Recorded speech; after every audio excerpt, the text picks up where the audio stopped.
Hello friends, कैसे हैं आप सभी। लास्ट वीडियो के अंदर मैंने आपको क्यूबा मिसाइल संकट के बारे में बताया था और अब मैं आपको इस वीडियो के अंदर गुण निरपेक्ष आंदोलन के बारे में बताऊंगा। इसका उदय कैसा हुआ, इसके उद्देश्य क्या हैं और गुण निरपेक्ष आंदोलन आज भी प्रासंगिक है, इन सब के बारे में बताऊंगा। तो वीडियो स्टार्ट करने से पहले मैं आपको ये बताना चाहता हूँ कि आपका ये फर्स्ट चैप्टर जो है क्लास 12th का, इसके अंदर आपका शीत युद्ध का टॉपिक मैं करा चुका हूँ और क्यूबा मिसाइल संकट भी करा चुका हूँ। अब आपका जो ये टॉपिक है गुण निरपेक्ष आंदोलन, ये काफ़ी इंपॉर्टेंट टॉपिक है और चलिए इसके बारे में पढ़ते हैं। गुण निरपेक्ष आंदोलन यानी कि इसको बोलते हैं नाम। क्या बोलते हैं? नाम यानी नॉन अलाइन मूवमेंट। क्या बोलते हैं? Non align movement. अब गुण निरपेक्षता का अर्थ क्या होता है? देखिए, गुण निरपेक्षता का अर्थ क्या होता है कि सैनिक गुटों से अलग रहना, किसी भी शक्ति के गुट में सम्मिलित ना होना। अब शक्ति कौन कौन सी थी?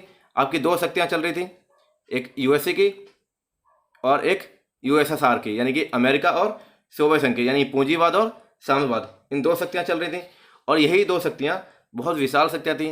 तो अब गुण निरपेक्षता क्या हुआ कि वही उन दोनों शक्तियों से अलग होना, यानी कि उनसे अलग रहना और किसी भी शक्ति के गुट में सम्मिलित ना होना। जिस प्रकार क्या हुआ कि विश्व को आपसी फूट और कले से बचाया जा सके, क्योंकि अगर किसी के साथ भी हो जाते तो कहीं ना कहीं वो दूसरा जो देश था वो उससे नाराज हो जाता, उससे बिखर जाता, तो वो युद्ध की जो टकरार थी, युद्ध होने की जो संभावनाएं थी वो और ज़्यादा बढ़ जाती। तो देखिए आगे बढ़ते हैं। तो गुण निरपेक्षता का यह अर्थ नहीं कि कोई भी देश अंतर्राष्ट्रीय मामलों से मुंह मोड़ ले, लेकिन यह वह प्रत्येक घटना की अच्छाई और बुराई को ध्यान में रखकर बिना किसी दबाव के स्वतंत्र रूप से निर्णय ले सके। क्योंकि अगर वो दबाव में आ जाते तो फिर वो गुण निरपेक्षता का आपका जो उदय नहीं हो पाता, फिर वो भी कहीं ना कहीं या फिर साम्यवाद या पूंजीवाद, इन दोनों में जुड़ जाते और जुड़ जाते तो गुण निरपेक्षता का उदय नहीं हो पाता। अब गुण निरपेक्षता का उदय कहाँ हुआ? देखिए, एशियाई के काफ़ी देश, जो एशिया हैं, अपने एशिया के काफ़ी देश, अफ्रीका के देश और लातिनी अमेरिका के देश थे, दोनों महाशक्तियों के गुटों से अलग रहना चाहते थे। और इनका उद्देश्य क्या था कि ये स्वतंत्र होकर निर्णय लें, स्वतंत्र होकर पार्टिसिपेट करें और ये किसी का साथ भी नहीं दें। तो इसमें बहुत सारे देशों के प्रधानमंत्री, राष्ट्रपति, सभी लोगों ने मिलकर एक बोलते हैं कि कम्युनिटी बनाई, उसको नाम दिया गया गुण निरपेक्ष आंदोलन। देखिए इसके देश कौन कौन से हैं। इसके देश हैं भारत, भारत के उस टाइम पे पंडित जवाहरलाल नेहरू प्रधानमंत्री थे। इंडोनेशिया, अब इंडोनेशिया के जो राष्ट्रपति हैं वो कौन है? सुकर्णो हैं। कौन है? सुकर्णो। यूगोस्लाविया, यूगोस्लाविया के कौन थे? Josip Broz Tito. मिस्र के शासक गमाल अब्दुल नासिर और घाना के एनक्रूमा। अब आता है इसमें कि ये तो गुण निरपेक्षता का उदय है कि इस उदय में कौन कौन थे। अब पहला सम्मेलन कहाँ हुआ था? 1961 में। कहाँ हुआ था? 1961 बेलग्रेड, यूगोस्लाविया में। कहाँ पर हुआ था? 1961 में बेलग्रेड, यूगोस्लाविया में। पहले इसमें कितने सदस्य थे? 25 सदस्य थे और अब कितने हैं? 120 है। जो 18वीं समिट हुई है वो कहाँ हुई थी? अजरबैजान में हुई थी। एक नंबर का क्वेश्चन आ सकता है। आपका पहला जो गुण निरपेक्ष सम्मेलन है इसका भी एक नंबर का क्वेश्चन आ सकता है। बेलग्रेड मैं लिख देता हूँ, यूगोस्लाविया। और रिसेंटली 2020 में भी एक समिट हुई। वो कैसे हुई? वो वीडियो कॉन्फ्रेंसिंग द्वारा हुई। इसके अंदर कोविड-19 का जिक्र किया गया और जितनी भी समस्याएं विश्व में चल रही हैं, हमारे देश में चल रही हैं, जितने भी सदस्य जुड़े हुए हैं, 120 देश जुड़े हुए हैं, उन समस्याओं के बारे में विचार किया गया। अब गुण निरपेक्ष आंदोलन में आपको समझा चुका हूं। अब गुण निरपेक्ष आंदोलन के उद्देश्य के बारे में जानते हैं। देखिए, सबसे पहला जो उद्देश्य गुण निरपेक्ष आंदोलन के ये उद्देश्य है। क्या है? उद्देश्य। सबसे पहला उद्देश्य विश्व में शांति बनाए रखना। गुण निरपेक्ष देश सैनिक गुटों से इसलिए अलग रहते थे ताकि वे शांति के वातावरण को बनाए रखें और यदि कहीं भी युद्ध छिड़ जाता है या कहीं भी किसी दो देशों के बीच में या दो से ज़्यादा देशों के बीच में युद्ध होने की संभावना बनती है या युद्ध होता है, तो वे बीच में जाकर दोनों देशों में फैसला करवाते हैं। और फैसला कैसा करवाते हैं? शांतिपूर्वक स्थापित करते हैं, बिना किसी मार काट या बिना किसी खून खराबे के। वो बातचीत के द्वारा उस फैसले को बनाए रखते हैं और विश्व में शांति बनाए रखने का कार्य करते हैं। दूसरा पॉइंट आता है उपनिवेशवाद और साम्राज्यवाद को समाप्त करना। देखिए दूसरा पॉइंट जो है, अब उपनिवेशवाद और साम्राज्यवाद को समाप्त करना। तो इन दोनों ने क्या किया था, उपनिवेशवाद और साम्राज्यवाद ने, इन्होंने शोषण को जन्म दिया था। तो शोषण को जब जन्म दिया तो गुटनिरपेक्ष आंदोलन के अंतर्गत इसको जड़ से उखाड़ फेंकने के निरंतर प्रयास किए गए। अब गुटनिरपेक्ष आंदोलन ने हमेशा इनको उखाड़ फेंकने के प्रयत्न किए हैं, और गुटनिरपेक्ष आंदोलन हमेशा साम्राज्यवाद के विरुद्ध थे। वो कभी किसी का सपोर्ट नहीं करते थे, क्योंकि वो स्वतंत्र रहना चाहते थे। वो उपनिवेशवाद और साम्राज्यवाद दोनों को जड़ से खत्म करना चाहते थे। अब तीसरा पॉइंट आता है नस्लीय भेदभाव और रंगभेद का अंत। रंगभेद और नस्लीय भेदभाव, रंगभेद मतलब काला गोरा, ये सब चीज़ें। तो गुटनिरपेक्ष आंदोलन समानता के सिद्धांत पर विश्वास रखता था। किस में रखता था? समानता के सिद्धांत पर। मैं लिख देता हूं यहां पर,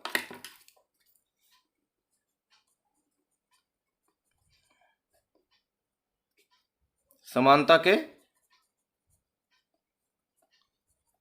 सिद्धांत, समानता के सिद्धांत पर विश्वास रखता था।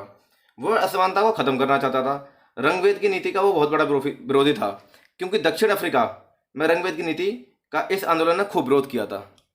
अब सैनिक गुटों का विरोध, सैनिक गुटों का विरोध करना।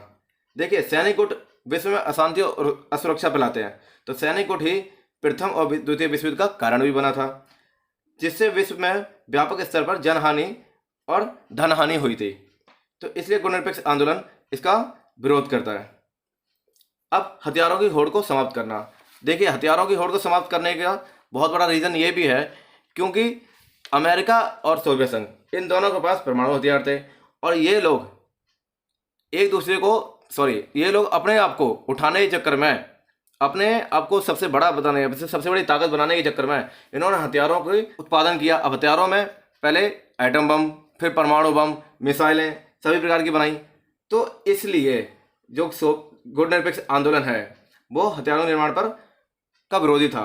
वह ये चाहता था कि वो हथियारों को बंद करें, क्योंकि अगर हथियार बनाना बंद नहीं करेंगे तो जो छोटे छोटे देश हैं वो भयभीत होंगे, और इससे जो वातावरण है वो क्या होगा, वो विषैला यानी कि जहरीला होगा। अब पर्यावरण संरक्षण के लिए विश्व सहयोग। गुटनिरपेक्ष आंदोलन जब हथियारों को रोक रहा है तो कहीं ना कहीं पर्यावरण संरक्षण के लिए भी विश्व सहयोग करेगा। और गुटनिरपेक्ष आंदोलन के जितने भी देश थे उन्होंने पर्यावरण को बचाने के लिए ही बहुत ज़्यादा सहयोग दिया था।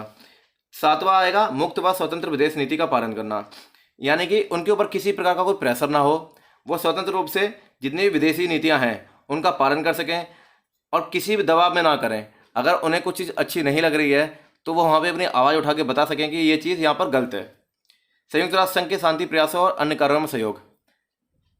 जब वो विदेश नीति का पालन कर रहा है तो यूएनओ के शांति प्रयास, जितने भी शांति प्रयास हैं, जिसमें अब आपके चाहे पर्यावरण से रिलेटेड बात की जाए या आतंकवाद से रिलेटेड बात की जाए, किसी से भी संबंधित कोई भी बात की जाए, उन सब में क्या किया, गुटनिरपेक्ष आंदोलन के जितने भी सदस्य थे, जितने मेंबर थे, जितने भी देश थे, उन सभी ने उनका सहयोग दिया। उसके बाद अंतर्राष्ट्रीय शांति और सुरक्षा को प्रोत्साहन देना। अंतर्राष्ट्रीय शांति बनाने में उन्होंने और सुरक्षा को बढ़ाने के लिए प्रोत्साहन दिया। इसका सीधा सीधा संबंध आता है हथियारों की होड़ को रोकने का प्रयास किया उन्होंने, और सभी देशों के साथ मिलकर रहना। सभी देशों के साथ मिलकर रहने का मतलब है कि देश चाहे छोटे हों या बड़े हों, सभी को समानता का अधिकार दिया उन्होंने, सभी के साथ मिलकर काम करने की कोशिश की। और वो देशों के साथ मिलकर काम करना इसलिए पसंद करते थे ताकि आर्थिक विकास और अच्छे तरीके से हो सके। और मानव अधिकारों को लागू करना। मानव अधिकारों को लागू करने का मतलब क्या हुआ? मानव अधिकारों को लागू करने का मतलब ये हुआ कि जो मानव के अधिकार हैं कि वो समाज में रह सके प्रेम पूर्वक, शांत, और किसी भी युद्ध किए बिना वो प्रेम से अपना जीवन व्यतीत कर सके। तो ये मानव के अधिकार हैं, पर्यावरण से रिलेटेड मानव के अधिकार, ये पर्यावरण से संबंधित है। तो गुटनिरपेक्ष आंदोलन के उद्देश्य आपके इतने सारे हैं, मैंने आपको सभी उद्देश्य समझा दिए हैं। अब बात करेंगे गुटनिरपेक्ष आंदोलन आज भी प्रासंगिक है तो क्यों है।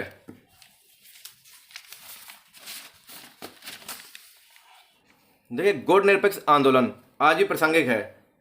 इसका सबसे पहला पॉइंट आता है विश्व में शांति बनाए रखना। विश्व में शांति बनाए रखने से मतलब क्या है कि विश्व में निशस्त्रीकरण की आवश्यकता आज भी है, यानी कि हथियार नहीं बनने चाहिए। और हथियार नहीं बनेंगे तो गुणनिरपेक्ष आंदोलन लड़ाई पर विश्वास नहीं रखता है, इसलिए वो शांति बनाए रखने में कामयाब है और वो चाहता है कि सभी देश जितने भी हैं, पूरा विश्व इसी प्रकार शांति बनाए रखे।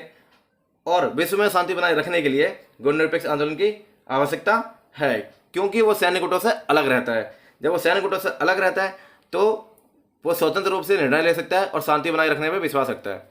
समस्याओं के समाधान के लिए तो बहुत सी समस्याएं ऐसी होती हैं जिनका समाधान कोई एक राष्ट्र नहीं कर पाता, जैसे कैंसर की बीमारी हो गई, बेरोजगारी हो गई।